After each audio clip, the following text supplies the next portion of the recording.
It's the most powerful storm to hit the archipelago since records began. The hurricane tearing roofs off buildings and causing severe flooding.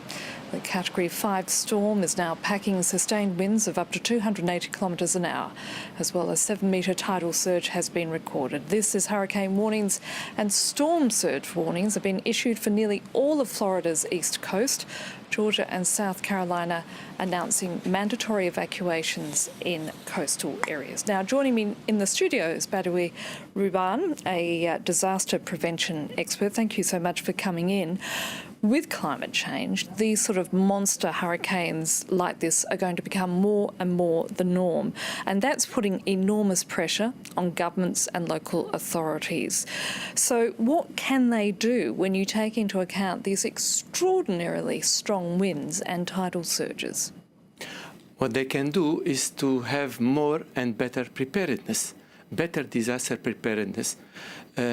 Currently, it seems to be the case.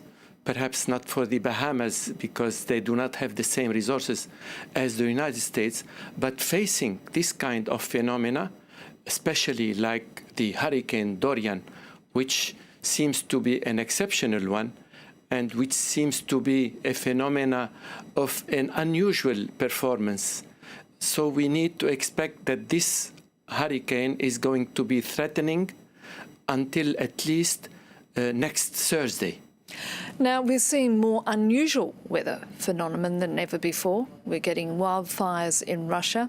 We're getting wildfires in the Amazon. We're getting stronger and stronger hurricanes. Do you think governments are now starting to wake up to the fact that more needs to be done in developing sort of disaster preparations? Well, clearly there has been awareness raising taking place over the past several years now, notably after the 2015 Paris Climate Agreement.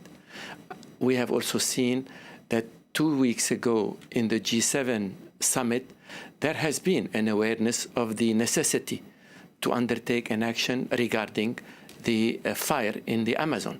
So there is an awareness. This awareness should be multifold. It should not be only at the level of politicians, of policymakers, and of heads of state. It should be at all levels. It should be at the level of the towns, of the municipalities, of all the layers of the communities.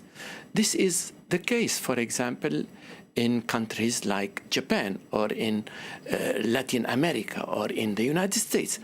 Now, the Bahamas for Hurricane Dorian have got some preparedness measures.